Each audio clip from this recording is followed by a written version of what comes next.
ونستغفره ونؤمن به ونتوكل عليه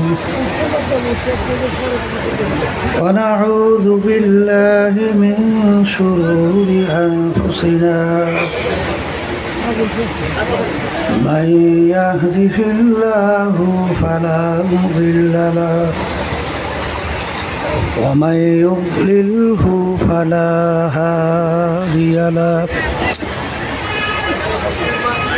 ونشهد أن لا إله إلا الله وحده لا شريك له ونشهد أن محمدًا عبده ورسوله هدى للمتقين الذين يؤمنون بالغيب صدق الله العلي العظيم ومولانا محمد صلى الله عليه وعلى آله وأصحابه وبارك وسلم اللهم صل على سيدنا ونبينا شفيعنا وحبيبنا ومولانا محمد صلى الله عليه وعلى آله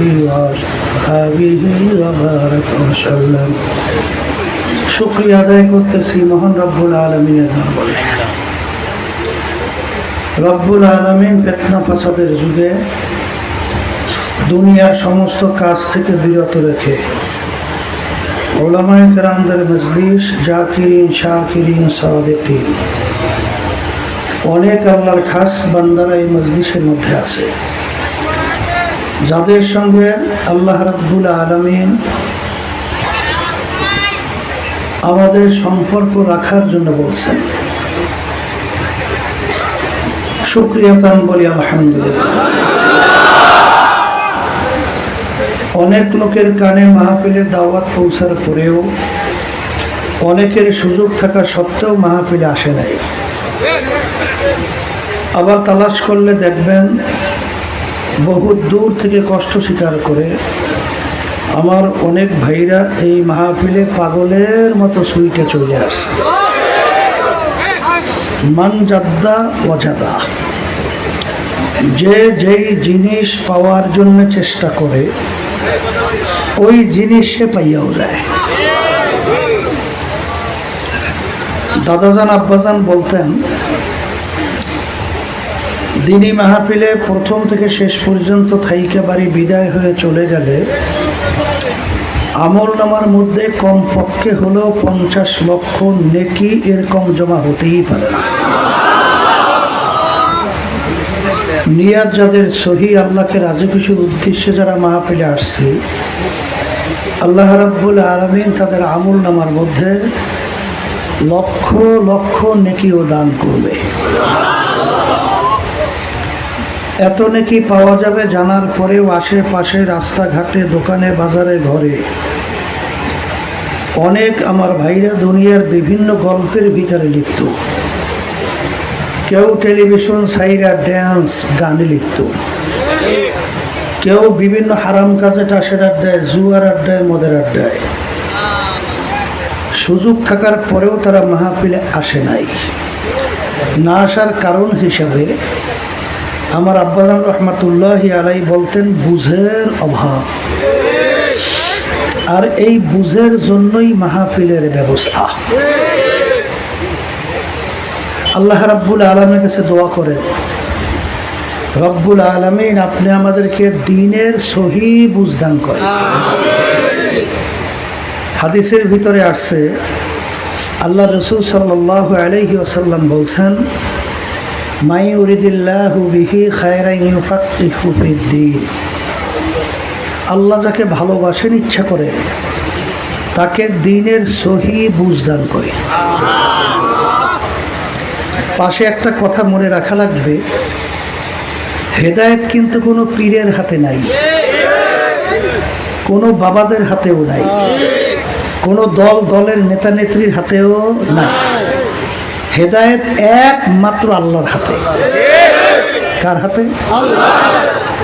অনেকে কিন্তু মনে করে পীরের কাছে গেছি, বাবার কাছে গেছি, যথেষ্ট। নাউজুবিল্লাহ। বাবা বা পীর আমাকে নাজাত করে জান্নাতের ব্যবস্থা করবে, নাউজুবিল্লাহ।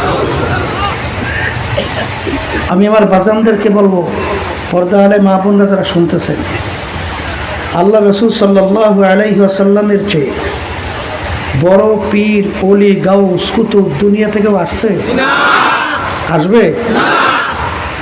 আল্লাহ রসুল সাল্লাল্লাহু আলাইহি ওয়াসাল্লাম তার কলিজার টুকরা সন্তান ফাতেমা রাদিয়াল্লাহু তাআলা আনহা দুনিয়ায় থাকা অবস্থায় তাকে ইঙ্গিত করে বলছিলেন, ইয়া ফাতেমা তুয়ান ইজি নাফসাকে মিনাল্লাহ, হে ফাতেমা, দুনিয়ায় থাকা অবস্থায় নিজে আমল করো, জাহান্নামের আগুন থেকে বাঁচো, এরপরে অন্ধকার কবরে যাইয়া শো। ফাতেমা যদি কবরে এই পরিচয় দাও, আমি আখিরি জামানার নবীর মেয়ে। আল্লাহ রাসূল সাল্লাল্লাহু আলাইহি ওয়াসাল্লাম বলেন, ফাতেমা এই পরিচয় কবরে কোনো কাজ হবে না। আল্লাহ রাসূল সাল্লাল্লাহু আলাইহি ওয়াসাল্লাম যদি তিনি নিজের মেয়ের ব্যাপারে কবর কোনো নাজাতের গ্যারান্টি দিতে না পারে, এমন কোন বাবা, এমন কোন পীর আছে যে আপনাকে আমাকে নাজাত করে জান্নাতের ব্যবস্থা করতে পারবে? মুখ খুলে বলেন, পারবে? শোনেন, আবু যর গেফারি রাদিয়াল্লাহু তাআলা আনহু নাম শুনছেন? ফাতেমা রাদিয়াল্লাহু তাআলা আনহা ইন্তেকালের পরে, তাকে দাফন করার পরে আবু যর গেফারি রাদিয়াল্লাহু তাআলা আনহু কবরকে লক্ষ্য করে বলতেছিলেন, হে কবরের মাটি সাবধান, বেয়াদবি টেয়াদবি করিস না। তোর গর্বে কাকে রাখছি জানো? হাসান হোসাইন রাদিয়াল্লাহু তাআলা আনহুমা, তার আম্মাজানকে তোর গর্বে রাখছি। আলী রাদিয়াল্লাহু তাআলা আনহু তার স্ত্রীকে তোর গর্বে রাখছি। সরদার দো জাহান মুহাম্মদুর রাসূলুল্লাহ সাল্লাল্লাহু আলাইহি ওয়াসাল্লাম তার কলিজার টুকরা সন্তান ফাতেমা, তাকে তোর গর্বে রাখছি। খবরদার বেয়াদবি করিস না। আল্লাহর কুদরত, কবরের মাটির জবান খুলে গেছে। মাটি কি বলে? কথা বলে। মাটি কি বলে?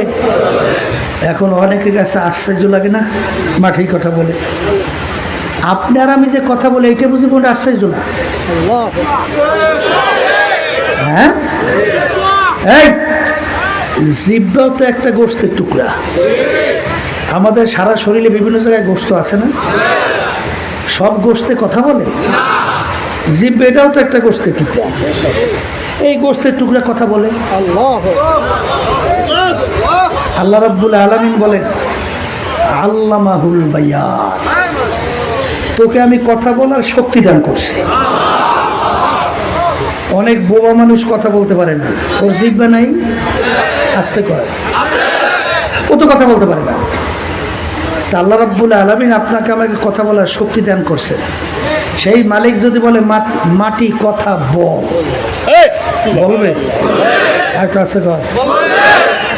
এই আল্লাহ রাসূল সাল্লাল্লাহু আলাইহি ওয়াসাল্লামের দরবারে আবু জাহাল নাম শুনছেন? হ্যাঁ, হাতের মুঠ করে আল্লাহর হাবিবের সামনে যেয়ে ধরছিল, বলছিল, মুহাম্মদ তুমি যদি আল্লাহর নবী হও, বলো তো আমার হাতের মুঠের মধ্যে কি আছে? আল্লাহ রাসূল সাল্লাল্লাহু আলাইহি ওয়াসাল্লাম হাতের মুঠকে ইঙ্গিত করে বলল, হে হাতের মুঠা, তোমার ভিতরে কি আছে বলো। আল্লাহর কুদরত। এই হাতের ভিতরে 3টা পাথর, জবান খুলে গেছে। পাথর ডাক দিয়ে বলে, প্রথম কালিমা হইলেই বলতেছে আমরা 3টা পাথর হাতের মধ্যে আছে। কথা বলে না? হ্যাঁ, আচ্ছা মায়ের দুধ পানকারী বাচ্চা কথা বলতে পারে? আর একটু আসতে কর। মায়ের দুধ পান করে পারে? আল্লাহ হাবিব সাল্লাল্লাহু আলাইহি ওয়াসাল্লামের দরবারে মায়ের দুধ পানকারী এক বাচ্চা নিয়ে আসে দোয়ার জন্য। আল্লাহ হাবিব সাল্লাল্লাহু আলাইহি ওয়াসাল্লাম বাচ্চাকে ইঙ্গিত করে বলল, হে বাচ্চা, বলো তো আমি কে? আল্লাহর কুদরত, বাচ্চার জবান খুলে গেছে। বাচ্চা বলতেছে, আপনি মুহাম্মদুর রাসূলুল্লাহ সাল্লাল্লাহু আলাইহি, আল্লাহর নবী।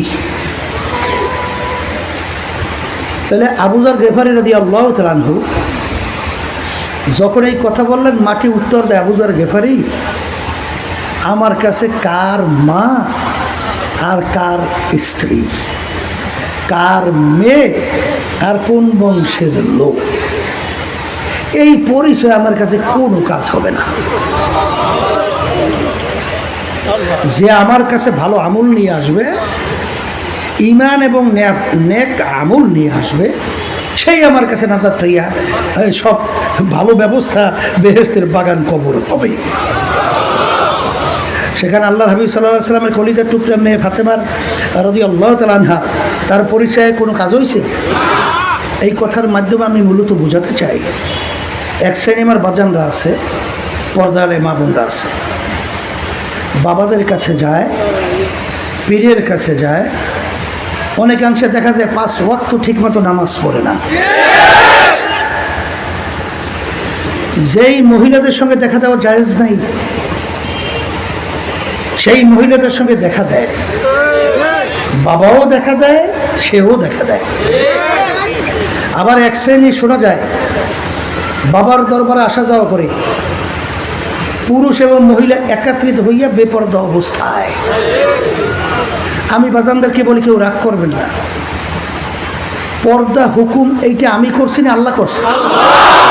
হ্যাঁ, আচ্ছা বলেন তো, কোটি কোটি সুন্নাত যদি একত্রিত করেন, একটা ফরজের সমান হবে?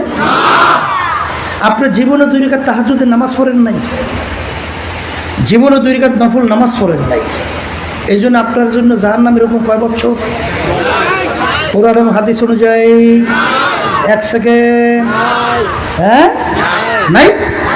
কিন্তু একবার যদি আপনি যাদের সঙ্গে দেখা দেওয়া জায়েজ নাই, তাদের সঙ্গে যদি ইচ্ছা করে দেখা দেন, কমপক্ষে একটা কবিরা গুনাহ, আর একটা কবিরা গুনার জন্য কমপক্ষে 7000 বছর জাহান্নামের আগুনের ভিতরে জ্বলতে হবে।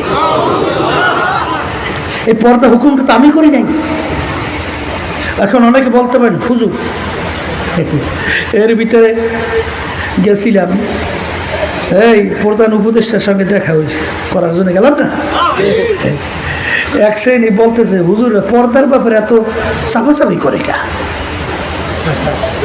সব জায়গায় হইলে বেপর্দা মহিলা সব ভরা, মানে দুনিয়া এখন হয়ে গেছে সব বেপর্দায় 6 লাভ। এখন পর্দা এত টানা ইচ্ছা করা দরকার আছে? আমি বাজানদেরকে বলি, এই কোরআনুল কারীম কি দ্বিতীয়বার নাযিল হবে? আচ্ছা, আল্লাহর নবী কি আর আসবে? তাহলে নবীও শেষ নবী, কোরআনুল কারীমে আর নাযিল হবে না। আর দিন কি পরিপূর্ণ না কোনো আংশিক? একটু মুখ খুলে বলে, আল ইয়াউমা আকমালতু লাকুম দীনাকুম ওয়া আতমামতু আলাইকুম নি'মাতি ওয়া রাদিতু লাকুমুল ইসলামা দীনা। দিন কি বাড়তি কমতে আর কোনো দিক নাই? আসবে না? আসবে? নবীও আসবে না, দিনও পরিপূর্ণ, কোরআনুল কারীম আর দ্বিতীয়বার নাযিল হবে না। আর আল্লাহর হুকুম পর্দা ফরজ, তাম দুনিয়া সমস্ত আলেম যদি একত্রিত হইয়া বলে পর্দা আল্লাহর হুকুম ফরজ লাগবে না, আল্লাহর হুকুম ফরজ তো আর থাকবে না। আর তো আসতে পারে সব চলে গেলে হবে না? হ্যাঁ, তাহলে বোঝা গেল দুনিয়া সব যদি একদিকে যায়, তারপর আল্লাহর হুকুম পর্দা ফরজ আর কোনোদিন রহিত হয় নাই, হবে না। ঠিক কিনা? আমি আর বাজানদেরকে বলবো, পর্দা আলে মা বোনরা যারা শুনতেছেন, শোনেন, এই কথাগুলো এত কট্টরভাবে বলার উদ্দেশ্য কি? আল্লাহ রাসূল সাল্লাল্লাহু আলাইহি ওয়াসাল্লাম, এটা সহিহ হাদিস, মিশকাত শরীফের হাদিস, তিরমিজি শরীফের হাদিস। আল্লাহ রাসূল সাল্লাল্লাহু আলাইহি ওয়াসাল্লাম বলেন, আমার আগের নবীর উম্মতদের ভিতরে 72 দল ছিল। কত দল? আমার উম্মতদের মধ্যে 73টা দল হবে। কয়টা? এখানে আল্লাহ রাসূল বলছেন আমার উম্মতদের ভিতরে 73 দল। এখানে কিন্তু হিন্দু, খ্রিস্টান, ইহুদি, বৌদ্ধ, অন্যান্য ধর্মাবলম্বী এই সব একত্রিত করে গণনা করিয়া 73 তা কিন্তু না। যারা আল্লাহর নবীকে নবী মানছে, আল্লাহর উপরে ঈমান আনছে, এদের ভিতরে দল হবে কয়টা? আবার আল্লাহ রাসূল সাল্লাল্লাহু আলাইহি ওয়াসাল্লাম বলেন, এই 73 দলের মধ্যে 72টা দল ধ্বংস হইয়া জাহান্নামে চলে যাবে। আমি বলছি না, আল্লাহ রাসূল বলছেন? নালে বলেন হুজুর হাদিস ঠিক না, পারবেন? হ্যাঁ, হাদিস তো ঠিক, তাহলে 73 দল তো হবে। এর ভিতরে 72 দল বলেন জাহান্নামী, একটা দল শুধুমাত্র নাজাত হইয়া জান্নাতি। সাহাবায়ে কেরাম প্রশ্ন করছেন, আল্লাহ রাসূল সাল্লাল্লাহু আলাইহি ওয়াসাল্লাম, আপনার উম্মতে যদি 73 দল হয়, এর ভিতরে 72 দল জাহান্নামী, এক দল যদি বেহেশতি হয়, কোন দল বেহেশতে যাবে তার পরিচয় কি? আল্লাহ রাসূল সাল্লাল্লাহু আলাইহি ওয়াসাল্লাম পরিষ্কার হাদিসের ভিতরে পরিচয় দিয়েছেন, মা আনা আলাইহি ওয়া আসহাবি। এই কিন্তু মাপকাঠি। আল্লাহ রাসূল সাল্লাল্লাহু আলাইহি ওয়াসাল্লাম বলেন, আমি এবং আমার সাহাবারা, বলেন যেই পথ, যেই মত, যেই নীতি আদর্শ, যেই সূরাত, যেই সিরাত, যেই আকীদার মধ্যে আছে, কিয়ামত পর্যন্ত যেই দলটা এই নিয়মে থাকবে তারাই নাজাত পেয়ে জান্নাতি। এখন আমার ভাইদেরকে বলবো, কবরে কোনো দলাদলি আছে? কেউ যদি কবরে দিয়ে পরিচয় দেন আমি সর্বনাইল, আর কিছু লাগবে তো না? হ্যাঁ, কি সর্বনের পরিচয় কবরে চলবে? আচ্ছা, যদি কেউ বলে আমি ছাড়ছি না, জয়নপুর, ফুরফুরা, আটরশি, মাইজবান্ডা, রাজারবাগ, দেওয়ানবাগ, সুরেশ্বর, চন্দ্রপাড়া, আওয়ামী লীগ, বিএনপি, কি বুঝলেন? কবরের প্রশ্ন কয়টা? আবার কন। 1 নম্বর প্রশ্ন কি? মান রব্বুকা। 2 নম্বর প্রশ্ন ওমা দীনুকা। 3 নম্বর প্রশ্ন ওমান নাবিয়ুকা। এই 3 প্রশ্নের ভিতরে কোথাও কি পাওয়া গেল যে আপনি চরমনাই না, ছাড়ছি না, মাইজবান না, চন্দ্রপাড়া না, রাজারবাগ না, দেওয়ানবাগ না, কোনটা না, আটরশি? কথা কান নাই। যদি নাই হয়, দুনিয়ার জিন্দেগি কয়টা? বলেন একটাই। একটু ধাক্কা দিয়ে কয়টাই? দুনিয়ার যে কোনো কাজে 5 বার যদি কেউ ঠগে, আবার ওই কাজে যেবার আশা আছে না?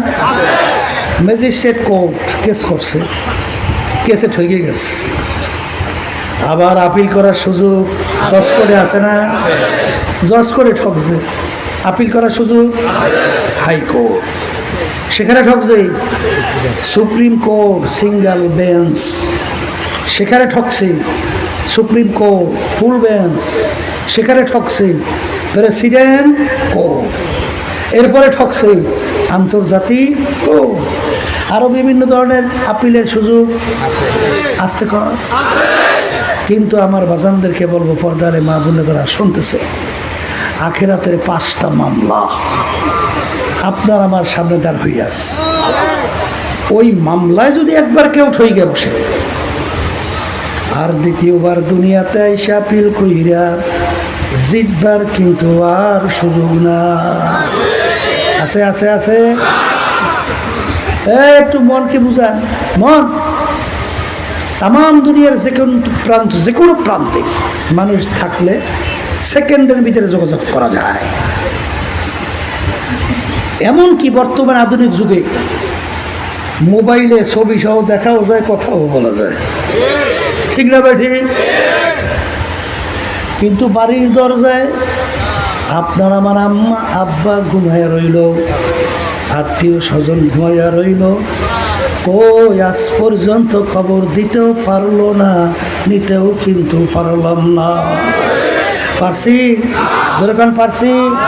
তা যদি নাই পারি, এখন আমার ভাইদেরকে বলো, পর্দায় মা বোনরা যারা শুনতেছেন, এই নাজাত পেয়ে জান্নাতি কয় দল? আবার কোন? এখন আমার ভাইদেরকে বলবো, সাহাবায়ে কেরামদের আমল, সাহাবায়ে কেরামদের কাজ কি ছিল ব্যক্তিগত জীবনে, পারিবারিক জীবনে, সামাজিক জীবনে, ব্যবসা ক্ষেত্রে, আন্তর্জাতিক ক্ষেত্রে, সুরাতে সিরাতে পোশাকা দিতে, রাজনৈতিক জীবনে, আন্তর্জাতিক জীবনে, সর্বক্ষেত্রে তালাশ করে ওই আমল করে আমার দুনিয়া থেকে বিদায় নিয়ে কবরে যাওয়া লাগবে। কথা ঠিক না? ঠিক। শোনেন, ওলামায়ে কেরাম হক্কানি, তাদের দায়িত্ব কি? নায়েবে রাসূলের দায়িত্ব পালন করে। কি বলা হয়? আল উলামাউ ওয়ারাসাতুল আম্বিয়া। নবীর নায়েব মানে প্রতিনিধি। নবী আমাদের মাঝে আছে, সাহাবায়ে কেরাম আছে, এই তাবিঈনরা আছে, তাবে তাবিঈন, উলামায়ে মুতাকাদ্দিমিন, মুতাআখিরিন, হাত্তা কাল উলামায়ে কেরাম কিয়ামত পর্যন্ত থাকবে। এরা দায়িত্ব পালন করবে কার? নবীর দায়িত্ব। কার দায়িত্ব? নবী যাহা কিছু নিয়ে আসছে কিয়ামত পর্যন্ত উম্মতদেরকে নিজে আমল করবে, উম্মতদেরকে আমল করার জন্য বলবে। যেটা বলেন কথা ঠিক কিনা? এরপর কিছু যাদের কপাল ভালো শুনবে, মানবে, আর যাদের কপাল ভালো না, এরা মানবেও না, শুনবেও না, এতে আমাদের কিছু আসে যায় না। কারণ এই জন্য ওলামায়ে কেরাম দেখবেন বয়ানের পরে অনেক সময় বলি, ওমা আলাইনা ইল্লাল বালাগ, আমাদের দায়িত্ব তোমাদের কাছে পৌঁছানো, দিলাম পৌঁছাইয়া, মানো বা না মানো এটা বুঝবা আমার মালিকের সঙ্গে। কোরআন কারীমে আয়াত নাযিল হইছে না? আল্লাহ রাসূল সাল্লাল্লাহু আলাইহি ওয়াসাল্লাম যখন দেখলেন এই কাফেররা ঈমান আনে না, দিনদার হয় না, এমনভাবে আল্লাহ রাসূল সাল্লাল্লাহু আলাইহি ওয়াসাল্লাম পেরেশান হয়ে গেছে, মনে হয় যেন নিজে ধ্বংস হয়ে যাবে, এমনভাবে পেরেশান। আল্লাহ রাব্বুল আলামিন আয়াত নাযিল করেন, রাসূল আপনাকে তো আমি দারোগা করিয়া পাঠাই নেই। কথার কথা, দারোগা করলে তো ভালো বলছে, এই জন্য বলছি, এই না মানলে জোর করিয়া মানাতে হবে, এ দায়িত্ব দিয়ে আপনাকে পাঠাই নাই। আপনাকে পাঠাইছি শুধু দায়িত্ব হলো আপনি আমার পক্ষ থেকে আমার বান্দা বান্দীদের কাছে পৌঁছাইয়া দেবেন, ওরা মানুক বা না মানুক এটা বুঝবো আমি মালিক ওদের সঙ্গে। এই জন্য ওলামায়ে কেরাম আমাদের দায়িত্ব শুধুমাত্র বলা, মানবেন কিনা জানি না।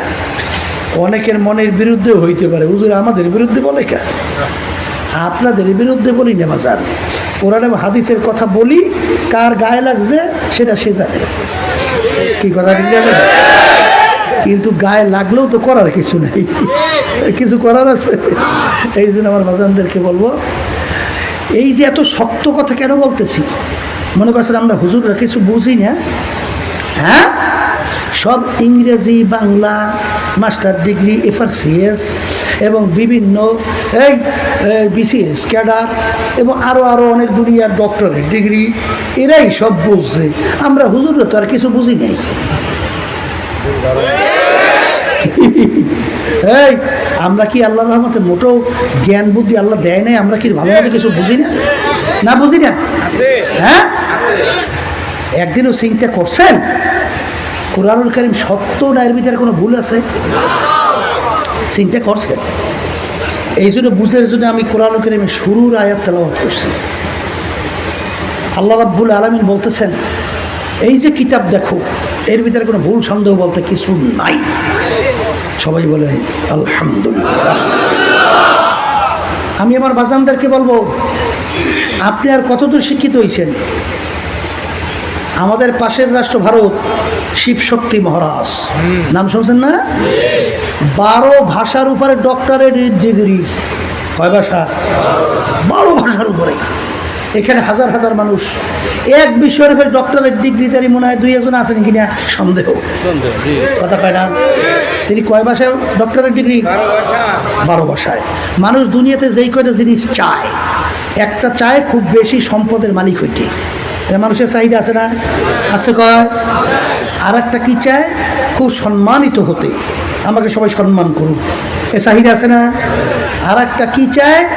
বড় শিক্ষিত হতে, কথা ঠিক না ঠিক?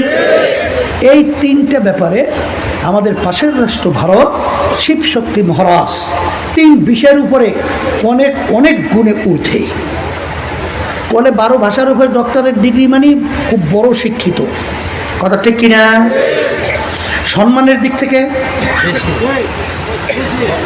ভারতের প্রায় 70 কোটি তখন হিন্দুদের ধর্মীয় ভগবান ছিল, দেবতা ছিল, তার সামনে হাত জোর করে নমস্কার দিয়া তাকে ভগবান হিসাবে সম্বোধন করত। প্রায় 70 কোটি হিন্দু, এই ছিল তার সম্মান। অর্থের দিক থেকে বিদ্যাবন সহ প্রায় 3টা আশ্রমের মালিক, তাইলে সম্পদেও অনেক, সম্মানেও অনেক, শিক্ষায়ও অনেক। কিন্তু তিনি চিন্তা করলেন দুনিয়া ক্ষণস্থায়ী। শব্দটা আবার বলেন, বলেন বলেন, দুনিয়া ক্ষণস্থায়ী আর আখিরাত হলো স্থায়ী, কথা ঠিক না? ঠিক। তিনি চিন্তা করলেন সৃষ্টিকর্তা একজন, সমস্ত মানুষের জন্য তার নিয়ম নীতি হবেও একটা, কথা ঠিক।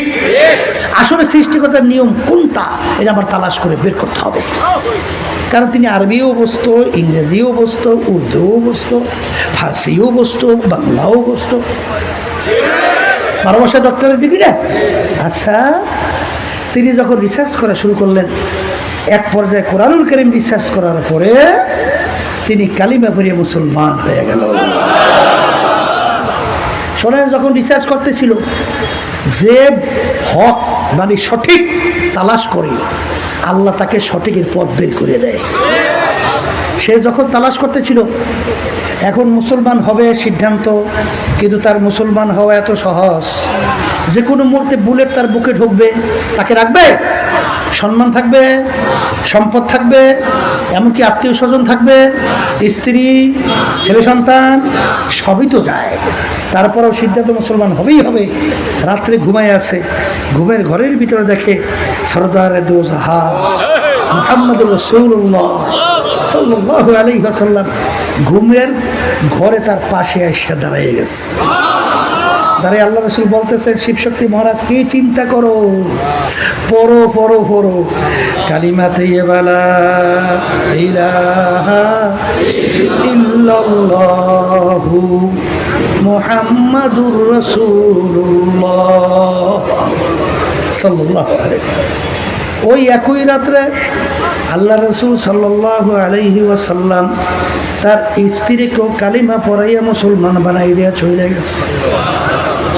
পরদিন ভোরে উঠে একজন আর একজনের কাছে কি জানি বলবে। এক পর্যায়ে যখন প্রকাশ হয়ে গেল, মালিকের দরবারে শুকরিয়া আদায় করে, মালিক তোমার দরবারে কোটি শুকরিয়া, তুমি আমাদেরকে মুসলমান বানাইয়া দিছো। সবাই বলেন সুবহানাল্লাহ। কি বুঝলেন? সে বাংলাদেশে এরশাদ সাহেব যখন প্রেসিডেন্ট ছিল, তখন বাংলাদেশেও আসছিল, অনেক মুরব্বীরা দেখতেও পারেন।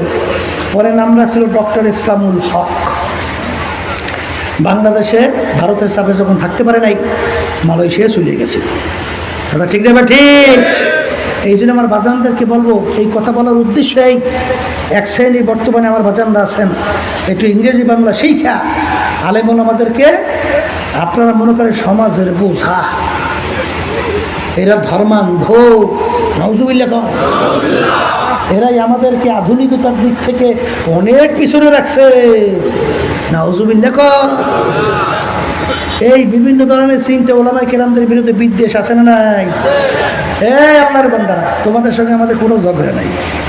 তোমার খবরে তুমি, আমার কবরে আমি। তোমার কবরে আমি যাইতে পারবো না, আমার কবরে তুমি যাইতে পারবো না। তোমার কবরের প্রশ্ন উত্তর আমি দিতে পারবো না, তুমি আমার কবর প্রশ্ন উত্তর দিতে পারবো না। যার যার কবরের প্রশ্ন উত্তর তাকেই দিতে হবে। এইরকমভাবে যত ইতিহাস পড়বেন, এই যে কানাডার টরেন্টো যে রাজধানী আছে না, সেখানে ইউনিভার্সিটি একজন গণিত এবং যুক্তিশাস্ত্রের উপরে পাণ্ডিত্য অর্জন করছে ক্যারি মিরল। তিনিও কিন্তু কোরআনুল কারীমে রিসার্চ করিয়া কালিমা পড়ে মুসলমান হয়ে গেছে। কিছুদিন আগে আমেরিকার এক পাদ্রী, খ্রিস্টানদের ধর্মীয় নেতা, তিনিও রিসার্চ করে কালিমা পড়ে মুসলমান হয়ে গেছে। এরকম এক দুই ঘটনা না, ঘটনার কোনো শেষ নাই। এরপরে আমি আমার বাজানদেরকে বলবো, কোরআন কারীম এখন আমাদের মাঝে আছে না? চ্যালেঞ্জের আয়াত, এই যে আয়াত শরীফ তেলাওয়াত করছে, জালিকাল কিতাব লা রাইবা ফি, এখনো কোরআন কারীমের মধ্যে আছে না? আছে, আছে। যদি থাকেই আপনাদেরকে বলবো যে আপনারা রিসার্চ করেন, একটা ভুল যদি বের করতে পারেন, আমি আপনাদের সাথে চ্যালেঞ্জ করে বলছি, আমি আর দাঁড়িয়ে রাখবো না,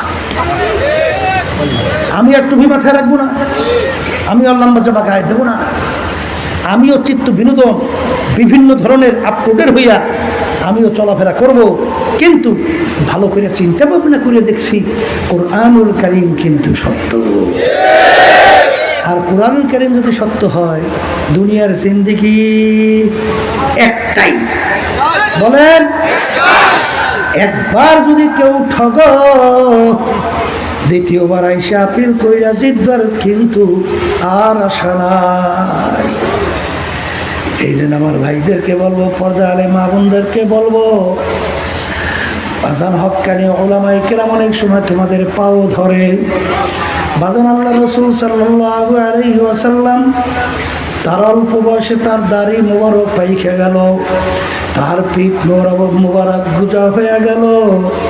সাহাবায়ে কেরাম বলেন, আল্লাহর রাসূল এত অল্প বয়সে আপনার পিঠ মোবারক কেন গুজব হয়ে গেল, দাড়ি মোবারক কেন পাইকে গেল?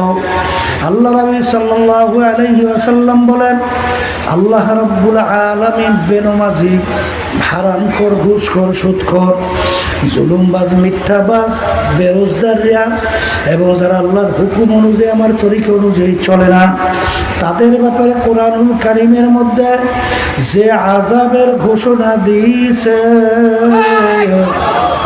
ওই এক সেকেন্ড আযাব সহ্য করার শক্তি কোনো মানুষের না।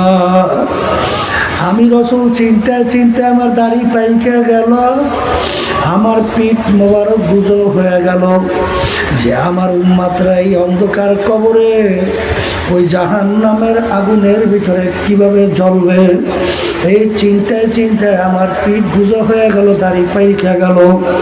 এই আল্লাহর বান্দারা, পর্দা আলে মা বোনেরা, সাহাবায়ে কেরামদের ইতিহাস পড়লে দেখবেন, ওমর ফারুক রাদিয়াল্লাহু তাআলা আনহু অর্ধেক দুনিয়ার রাজত্ব করার পরেও তিনি আমার মাওলার ভয়, আমার মালিকের আযাব ও গজবের ভয়, জাহান্নামের ভয়, কানতে কানতে গালের ভিতরে দুইটা দাগ পইড়া গেছিল। লোকেরা বলে, আমির আপনার গালের দাগ ভালো দেখা যায় না, ঔষধ লাগান ভালো হবে।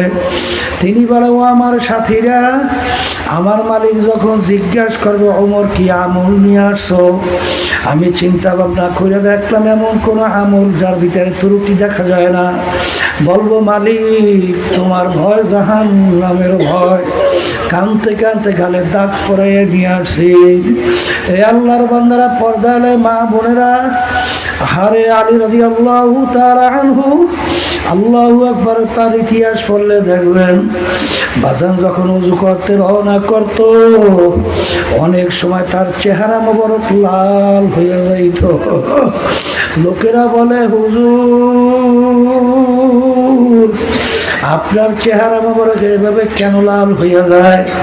করে, আমার ভয়তে আমি থরকম্পন অস্থির, আমি কার সামনে দাঁড় হইতে রওনা করছি, কোন জায়গা থেকে আমার কোন বেয়াদবি হয় জানি না, এই জন্য আমি ভয়তে অস্থির হইয়া যাই। তারা মাওলাকে কেমন ভয় করছে, তুমি আর আমি কি ভয় করি? এক যুদ্ধের ময়দানে আলী রাদিয়াল্লাহু তাআলা আনহু তার পায়ের ভিতরে তীর ঢুইকা গেল, এমন বিষাক্ত হাত কাছেও নেওয়া যায় না, জোরে চিল্লাই ওঠে। আল্লাহ রাসূল সাল্লাল্লাহু আলাইহি ওয়াসাল্লাম বললেন, আলী যখন নামাজের ভিতরে দাঁড় হবে তখন তীর খুইলা ফেলো। এ কেমন কথা? এটা কিন্তু বুঝবার জিনিস, বুঝাবার জিনিস না। যেই লোকটা স্বাভাবিক, তার হাত কাছেও নেওয়া যায় না, তীরের ব্যথায় জোরে চিল্লায়, নামাজের ভিতরে থাকলে তখন তীর খুইলা ফেলাইবে, ব্যাপারটা কেমন? তিনি যখন নামাজের ভিতরে দাঁড় হইল, তীর ধইরা টানে। আলী রাদিয়াল্লাহু তাআলা আনহুর কোনো খবর নেই, দাঁত দিয়া কামড়াইয়া তীর খুইলা ফেললো। এক পর্যায়ে নামাজের পর দেখে তার তীর জায়গা দেখা যায় না। ব্যাপার কি, আমার তীর কোথায় গেল? হুজুর, আপনি যখন নামাজে ছিলেন তখন তীর খুইলা ফেলছি। কেমন নামাজ পড়ছে, কেমন মাওলার ভয় ছিল, আর তোমার আমার অবস্থা কি? মনকে বুঝাইয়া কবরের দিকে রওনা করো। ওসমান রাদিয়াল্লাহু তাআলা আনহু এই বাংলাদেশের মতো প্রায় 350 দেশের রাজত্ব করলেন। বাজান, তার ইতিহাস পড়লে দেখবেন অনেক সময় কবর দেখলে এমনভাবে অঝরে কান্না শুরু করত, কাঁদতে কাঁদতে দাঁড়ানো অবস্থায় ঠাস কইরা বইসা পড়ত। লোকেরা বলে, হুজুর আপনি কবর দেখলে এরকম কেন অস্থির হয়ে যান? তিনি বলেন, ও আমার সাথীরা, আখিরাতের যেই কয়টা ঘাটি, তার প্রথম নম্বর ঘাটি হইল কবর। এই কবরে যার সঙ্গে ভালো ব্যবহার হবে, সামনের ঘাটিতেও ভালো ব্যবহারের আশা করা যায়। এই জন্য আমি কবর দেখলে সহ্য করতে পারি না। বাজান, এই ছিল তাদের ভিতরে আমার মাওলার ভয়। হে দুনিয়াদার পাগল, বড় পীর আব্দুল কাদের জিলানী রহমাতুল্লাহ আলাইহি, যাকে আমরা বড় পীর শাহ হুজুর বলি, তার ইতিহাস পড়লে দেখবে একদিন মাওলার ঘরের সঙ্গে মাথাটারে টাকায়, আর মালিকের দিকে ফিরা ফিরা কান্দে আর বলে, ও আমার মালিক, তুমি যদি আমাকে মাপ নাই করো, কিয়ামতের ময়দানে আমাকে অন্ধ কইরা উঠাইও। কারণ এক তো জাহান্নামের শিকল আমার হাতে পায়ে লাগছে, ওদিকে আযাব আর আযাব, অন্যদিকে মানুষ দেখবে আর বলবে, দেখো লোকটাকে আমরা দুনিয়ার ভিতরে বড় বিশ্বাস বলছি, এখন তার জাহান্নামের শিকল হাতে পায়ে লাইগা গেল। এক তো লজ্জা, অন্যদিকে আযাব আর আযাব। মালিক, তুমি আমাকে অন্ধ করে উঠাইও, যদি মাপ নাই করো। এ দুনিয়াদার পাগল আমার বাবারা, বড় পীর আব্দুল কাদের জিলানী রহমাতুল্লাহি আলাইহি একদিন রাস্তা দিয়ে রওনা করলো, পথিমধ্যে একটা কুকুরের জবান খুইলা গেল। কুকুর ডাক দিয়ে বলে, বড় পীর সাহেব হুজুর বলেন, আপনি ভালো না আমি কুকুর ভালো? বড় পীর সাহেব হুজুর চিন্তায় পড়ে গেলেন, কি বলবে? যদি বলে কুকুর তুই ভালো, তাহলে তো মালিকের কালামের উল্টা হয়ে যায়।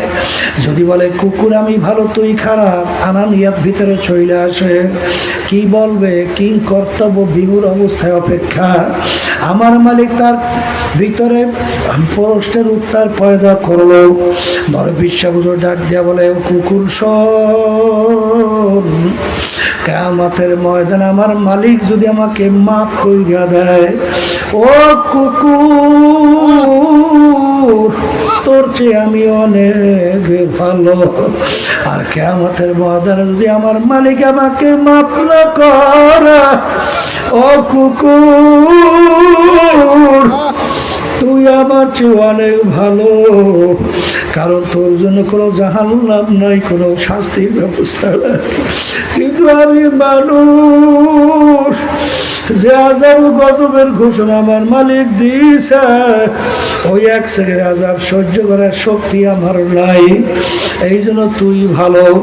এই আল্লাহর বান্দারা, পর্দা আলে মা বোনেরা, মনকে বুঝা, তারপর কবরে রওনা করো।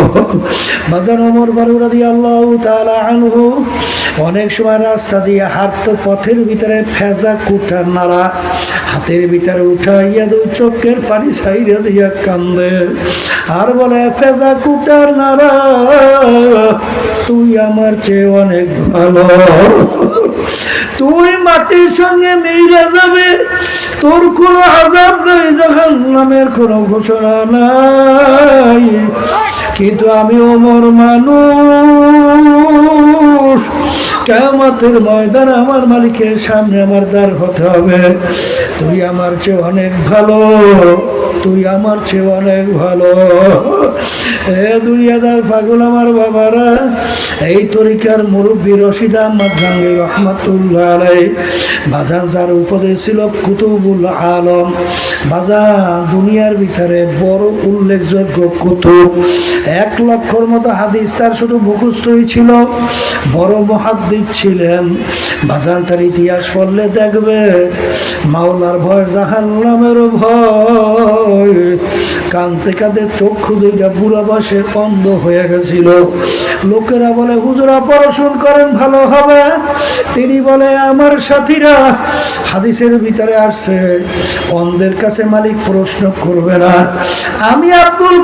আমি রশিদ আহমদ চাই কিয়ামতের ময়দানে অন্ধ অবস্থায় উঠতে, আমার মালিক যেন আমাকে কোনো প্রশ্ন না করে, এই জন্য আমার অপারেশনের কোনো দরকার নাই।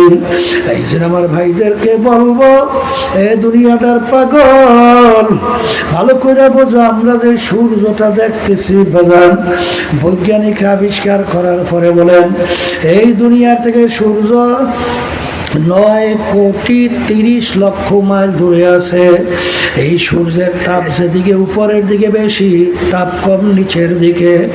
বাজার দুপুরের সময় এই গরমের দিনে যখন সূর্যের তাপ দেওয়া শুরু করে, আমরা গরমে অস্থির হইয়া যাই, কিন্তু কবরের যাত্রীরা, আল্লাহ নবী সাল্লাল্লাহু আলাইহি ওয়াসাল্লাম বলেন, কিয়ামতের ময়দানে আমার মালিক এই সূর্য 1 হাত মাতার উপর কইয়া ছাইরা দিবে। কিয়ামতের ময়দানে গাছ নাই, ঘর নাই, বাড়ি নাই, পানি নাই, বাগুন নাও কোনো জায়গা নাই। কিয়ামতের ময়দানটা হবে তামার জমিন। সূর্যের তাপে কিয়ামতের ময়দান পুইরা লাল চামড়ার মতো লাল হইয়া যাবে। আপনি আমাকে আমাদের সবাইকে মাফ করে দিয়ে বাজুন না, ভাগুন নাও জায়গা নাই। সূর্যের তাপে না ফারমানদের তালুটা টাস টাস করে ফাইটা মগজগুলা ভাতের মতো উতলাইয়া বাইয়া বাইয়া পড়তে থাকবে। লা ইয়ামুতু ফিহা ওয়ালা ইয়াহিয়া, মানুষ বাঁচবেও না মরবেও না। ওই কঠিন মুহূর্তে 7 প্রকার লোককে আমার মালিক ডাইকা ডাইকা তার আরশের নিচে ছায়াদান করবে। এর ভিতরে 1 প্রকার হইছে এদের মানুষ হুব্বু ফিল্লাহ বুগজু ফিল্লাহ, যারা দুনিয়ায় থাকা অবস্থায় মোহাব্বত সম্পর্ক রাখবেও আল্লাহর রাজি খুশির জন্যে, আর মোহাব্বত সম্পর্ক ছাড়বেও আল্লাহর রাজি খুশির জন্যে। এই শ্রেণীর লোকদেরকে আমার মালিক ডাইকা ডাইকা তারা আরশের নিচে ছায়াদান করবেন। কিন্তু এক শ্রেণী বর্তমানে আমার বাজানরা পীরের কাছে গেছি, পীর কি কোরআন এবং হাদিস অনুযায়ী আপনাকে আমাকে হুকুম করলো, না কোরআন এবং হাদিসের বাহিরে হুকুম করলো, ওই খেয়াল না কইরা পীর যা বলে তাই শুনি। কিন্তু বাজান ভালো কইরা বোঝো, পীরের কথা, মুরব্বীর কথা, বাবার কথা, এমনকি বাপ মায়ের কথা ওই পর্যন্ত মানা যাবে যতক্ষণ পর্যন্ত বাজান বাপ মা পীর বাবা কোরআন এবং হাদিস অনুযায়ী তোমাকে পথ দেখাবে, আমাকে পথ দেখাবে। কোরআন এবং হাদিস অনুযায়ী চলতে বলবে, করতে বলবে। ততক্ষণ পর্যন্ত পীরের কথা আমরা মানব, বাবার কথা মানব, মায়ের কথা মানব, মুরব্বীর কথা মানব, দলের কথা মানব, দলের নেতাদের কথা মানব, যতক্ষণ পর্যন্ত কোরআন এবং হাদিস অনুযায়ী বলবে। যখন কোরআন এবং হাদিসের বাহিরে তোমাকে আমাকে হুকুম করবে, সে পীর হোক আর যা হোক, বাবা হোক আর যা হোক, বাপ হোক মা হোক, কারো কথা মানা যাবে না। আমার বাজানদেরকে বলবো, পর্দানে মা বোনদেরকে বলবো, মনে করছো বাজান কোরআনুল কারীম কোনো সন্দেহ আছে নাকি? যদি সন্দেহ না থাকে, আমি আমার বাজানদেরকে বলবো, পর্দানে মা বোনদেরকে বলবো, একটা মিথ্যা কথা যদি কেউ ইচ্ছা কইরা বলো, বাজান একটা মিথ্যা কথার জন্য কমপক্ষে ৭,০০০ বছর জাহান্নামের আগুনের ভিতরে জ্বলতে হবে। বাজান কেউ যদি এক ওয়াক্ত নামাজ, ৫ ওয়াক্ত ফরজ কেউ যদি পড়বে, বলতে বলবে, পড়বে বলতে বলতে অন্য ওয়াক্ত আইসা গেছে, কেউ যদি এক ওয়াক্তের নামাজ অন্য ওয়াক্তে নিয়ে কাজা কইরা পড়ে, এই কাজটা যদি কেউ ইচ্ছা কইরা করে, এই অপরাধের জন্য কোরআন এবং হাদিস অনুযায়ী তার জাহান্নামের আগুনের মধ্যে জ্বলা লাগবে 2,88,00,000 বছর। বাজার কেউ যদি একবার ইচ্ছা কইরা বেপরদা হও, যাদের সঙ্গে দেখা দেওয়া জায়েজ নাই, একবার বেপরদার জন্য কমপক্ষে ৭,০০০ বছর জাহান্নামের আগুনের ভিতরে জ্বলতে হবে। কেউ যদি ইচ্ছা করে একটা রোজা ছাইরা দেয় রমজান মাসের, বাজান একটা রোজার জন্য কমপক্ষে ৭০,০০০ বছর জাহান্নামের আগুনের ভিতরে জ্বলতে হবে। এ দুনিয়াদার পাগল আমার বাবারা, হারাম মালের দ্বারা যেই রক্ত এবং গোশত তৈরি হবে, আল্লাহ রসুল সাল্লাল্লাহু আলাইহি ওয়াসাল্লাম বলছেন, আমি শুনাইয়া যাই, কে মানবেন তা জানি না। আল্লাহর হাবিব বলে, যেই রক্ত এবং গোশত হারাম মালের দ্বারা তৈরি হবে, তার জায়গা জাহান্নাম ছাড়া হবে না। বাজান আসলে তোমার আমার ভিতরে আল্লাহর ভয় কিভাবে ঢুকছে, আল্লাহর হাবিবের কথার কিভাবে গুরুত্ব আসছে, আল্লাহর কথা কিভাবে গুরুত্ব আসছে। সাহাবায়ে কেরামদের ঈমানের অবস্থা দেখো। গোলাম আজাদ করে দিয়া বলল আবু বকর সিদ্দিক রাদিয়াল্লাহু তাআলা আনহু, গোলাম তুমি আজাদ, মাঝে মাঝে কিছু খাদ্য নিয়ে আসতে পারে, নিয়ে আইসো। মাঝে মাঝে খাদ্য নিয়ে আসে, একদিন পেটেও বড় ক্ষুধা, গোলাম খাদ্য নিয়ে আসছে না, জিজ্ঞাসা করিয়া খাইয়া ফেললো। গোলাম বলে, হুজুর আপনি না জিজ্ঞাসা করিয়া কেন খাইলেন? বাবা তুমি তো অন্য অন্য সময় হালাল উপায় আনো, মনে করছি তুমি হালাল উপায় আনছো, পেটেও ক্ষুধার জন্য খাইয়া ফেলছি, বলো বাবা তুমি কিভাবে কামাই করছো? তখন গোলাম বলে, হুজুর আমি যখন কাফের ছিলাম, জাদুবিদ্যার মাধ্যমে একটা লোককে তদবির করছিলাম, ওই লোকটার সঙ্গে এখন দেখা, ওই তদবির লোকটা ভালো হয়ে গেছিল, ওই ভালো হয়েছে, ওই বিনিময়ে আমাকে খাদ্য দিছে।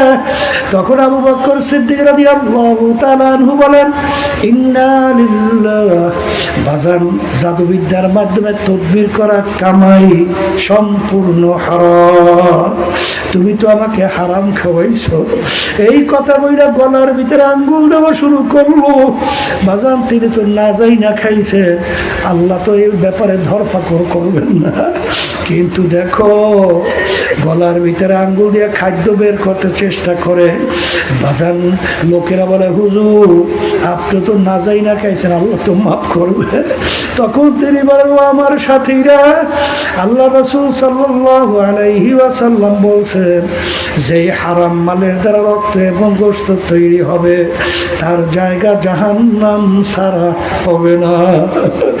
আমি আবু বকর যদি মারাও যাই তারপর ওই খাদ্য আমার পেটে আমি হজম হতে দিব না।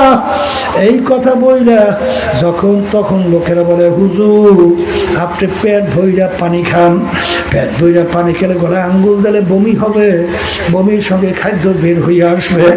তিনি পেট ভইরা পানি খাইয়া যখন গলায় আঙ্গুল দিল, বাজান বমি হয়ে গেল, খাদ্য বের হয়ে আসলো। তখন বলে, আলহামদুলিল্লাহ মালিক হারাম খাদ্য আমার পেট থেকে বের কইরা দিছেন। বাজান এই ছিল তাদের ঈমান, এই ছিল তাদের মাওলার ভয়, এই ছিল তারা আল্লাহর হাবিবের কথার উপরে বিশ্বাস। কিন্তু এক শ্রেণী আমার বাজানরা ঘুষ সুদ পরের মাল ঠগাইয়া ক্ষমতা পাইয়া সাদাবাজি টেন্ডারবাজি জুলুম কইরা ব্যবসার ভিতরে ধোকাবাজি কইরা আইল ঠেইলা জমিন বাড়াইয়া এ কপাল পুরার এই সম্পদ কার জন্য রাইখা যাও? একটু মাঝে মধ্যে চক্ষু বন্ধ করো, চিন্তা করো, তারপর দুনিয়া থেকে বিদায় নিয়ে কবরে রওনা করো। বাজান হারে তামাম দুনিয়ার মোট 4 জন লোক রাজত্ব করছিল। এর ভিতরে 2 জন মুসলমান, 2 জন অন্য জাতি। 2 জন মুসলমানের ভিতরে একজন বাদশা সিকান্দার বা ইস্কান্দার বাদশাহ। বাজান তামাম দুনিয়ার বাদশাহী করলো। তিনি ইন্তেকালের আগে ওসিয়াত করছিল, আমার মৌতের পরে গোসল করাইয়া হারে কাপড় পরাইয়া খাটের ভিতরে উঠাইয়া হাত ধরে একটু বাহিরে রাইখা শহর ঘুরাইয়া দাফন করিল। তিনি দুনিয়া থেকে বিদায় হওয়ার পরে হাত বের কইরা শহরে ঘুরায়। যারা বোঝে না, দেখছো বাচ্চা আজীবন আমাদের থেকে খাস দেব ট্যাক্স নেল, এখন মরার পরে কেমন হাত পাইতে মনে হয় পয়সা টাকা চায়। বিজ্ঞ আলেমরা বলে, বোকারা তোরা তো বোঝো নাই, বাদশা সিকান্দার ইন্তেকালের আগে ওসিয়াত করছিল, মৌতের পরে কাপড় পরাইয়া বাজা খাটে উঠাই হাত বাহিরে রাইখা ঘুরাইয়া তারপর দাফন করার জন্যে। তিনি তামাম দুনিয়ার মানুষকে বুঝাতে চায়, এ তামাম দুনিয়ার মানুষেরা, আমি বাদশা সিকান্দারের মতো এত বড় বাদশা দ্বিতীয় মনে হয় আর কেউ হইতে পারবি না। তামাম দুনিয়ার বাদশাহী করলাম, কিন্তু আমি যখন কবরে রওনা করলাম একেবারে 2টা খালি হাত দিয়া কবরে রওনা করলাম, আর কিছুই নিতে পারলাম।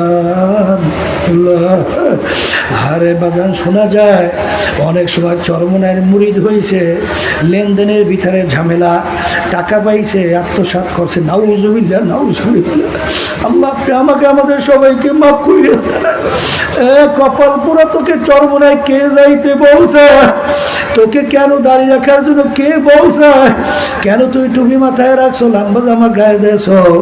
তুই যদি হাদিস বিশ্বাস করতি, তুই যদি আল্লাহকে বিশ্বাস করতি, কোরআনুল কারীমকে বিশ্বাস করতি, জীবন থাকতে হুঁশ থাকতে মুসলমান কোনোদিন হারামের দিকে যাইতে পারে না।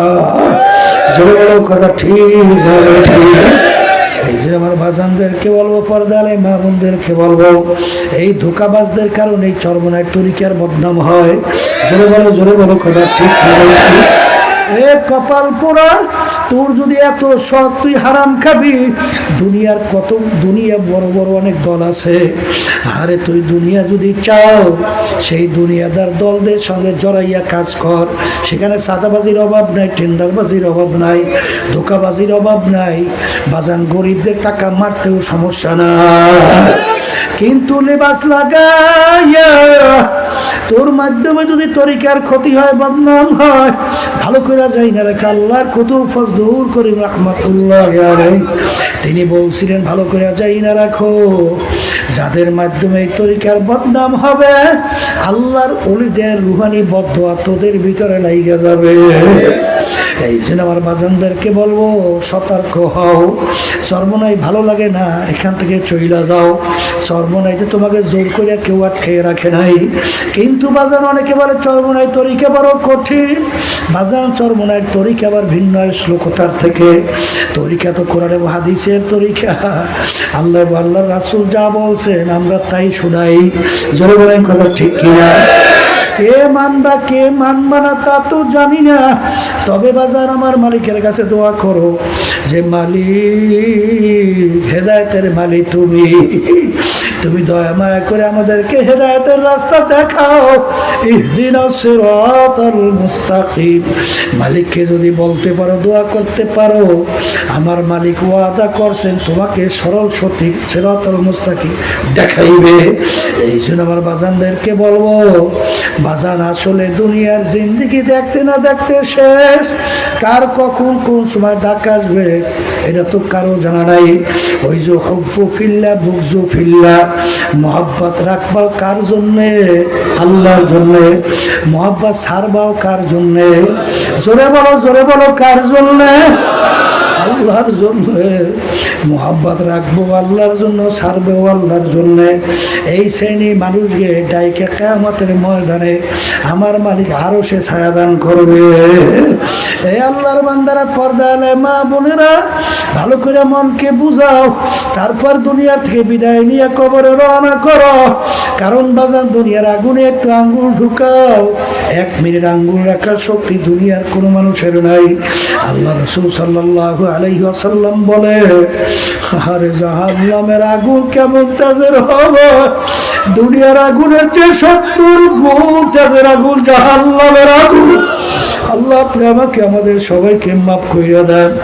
আল্লাহ রাব্বুল আলামিন বলে, জাহান্নামের আগুন কেমন তেজের হবে, নারুল্লাহিল মুকাদাতুল্লাতি তাত্তালিউ আলাল আফিদা। জাহান্নামের আগুন এমন তেজের হবে, শরীরের যে কোনো জায়গা লাগার সঙ্গে সঙ্গে ওই আগুন যে কলিজা পর্যন্ত পৌঁছে যাবে। আল্লাহ আপনি আমাকে আমাদের সবাইকে মাফ কইরা দেন। কুল্লামা নাদিজাত জুলুদুহুম বাদদালনাহুম জুলুদান গায়রাহা। আল্লাহ রাব্বুল আলামিন কোরআনুল কারীমের ভিতরে বলে, জাহান্নামীরা জাহান্নামের আগুনে জ্বলতে জ্বলতে ওদের শরীরের চামড়াটা পৃথক হইয়া জমিনে ধারাস করে পড়ে যাবে। লা ইয়ামুতু ফিহা ওয়ালা ইয়াহইয়া, মানুষ বাঁচবেও না মরবেও না, আবার নতুন চামড়া গজাবে, আবার জ্বলতে জ্বলতে চামড়া পড়ে যাবে।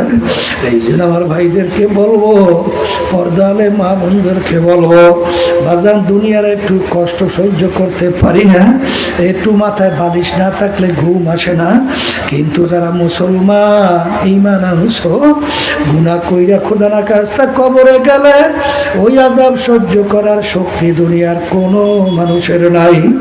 এখন মালিক যখন মাহফিলে নিয়ে আসছেন, আমার মালিক বড় দয়ার মাওলা, বড় মায়ার মাওলা। যদি পাহাড় পরিমাণ গুনাহ হইয়া থাকে, যদি মালিকের দরবারে দিলটাকে ভাইঙ্গা খালেস তওবা করতে পারো, আমার মালিক ওয়াদা করে তোকে আমি শুধু মাফ করব তাই না, এমনকি তোর গুনাহগুলো